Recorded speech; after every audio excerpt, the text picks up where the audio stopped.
নমস্কার, আমি গৌরাঙ্গ কর্মকার। জীবনমুখী গল্পের আজ দ্বিতীয় পর্ব। আজকের গল্পটি হচ্ছে কিছু ব্যাঙকে কেন্দ্র করে।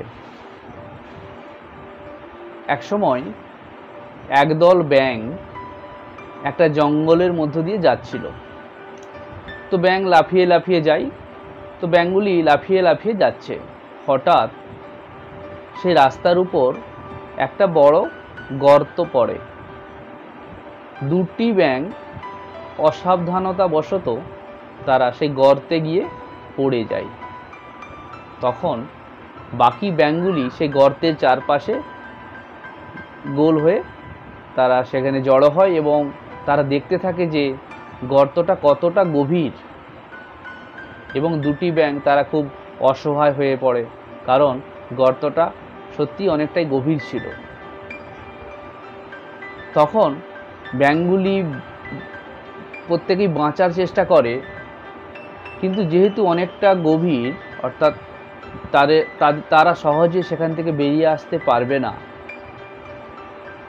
এমন সময় বাকি ব্যাঙগুলো, যেগুলো গর্তে পড়েনি, অর্থাৎ যেগুলো সুরক্ষিত ছিল, তারা প্রত্যেকে চিৎকার করে বলতে থাকলো যে তোমাদের আশা ত্যাগ করে দেওয়াই উচিত, কারণ গর্তটা কিন্তু অনেক গভীর, তোমরা পারবে না।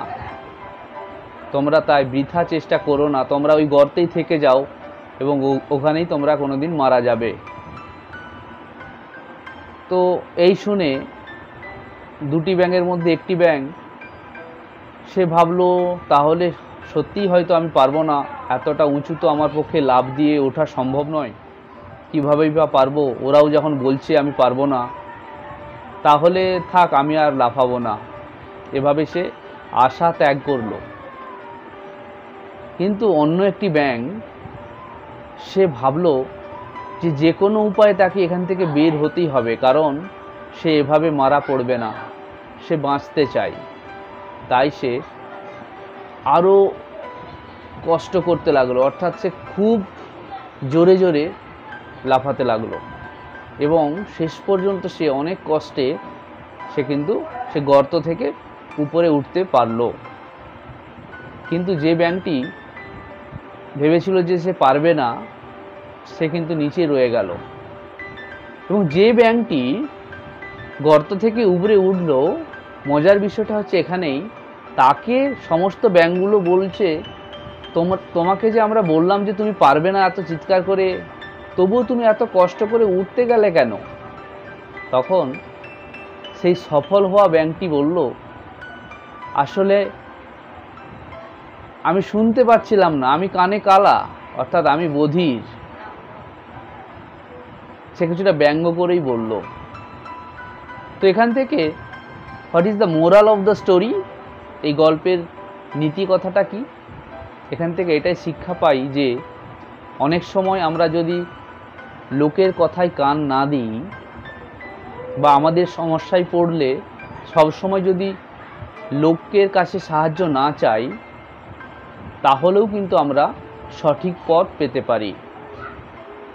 অনেক সময় দেখা যায় যে অন্যের পরামর্শ নিয়ে বা লোকের কথা শুনতে গিয়ে আমরা অনেক সময় ঠকে যাই বা আমরা সফল হই না। তাই সবথেকে ভালো হবে যদি আমরা আমাদের নিজেদের মনকে প্রশ্ন করি যে আমি কি করলে এই সমস্যা থেকে বেরিয়ে আসতে পারবো। অর্থাৎ অন্তর উপলব্ধি খুব বেশি প্রয়োজন। Okay, so we should ask our mind to solve a question, to solve a problem. আমাদের নিজেদের মনকেই প্রশ্ন করা উচিত, তাহলেই যে কোনো সমস্যা থেকে আমরা কিন্তু মুক্তি পাব। তো এই হলো আজকের গল্প। আশা করি তোমরা বুঝতে পারলে। যদি ভালো লাগে অবশ্যই একটা লাইক দিয়ে ভিডিওটা শেয়ার করে দিও। ভালো থেকো। Love English, English will love you.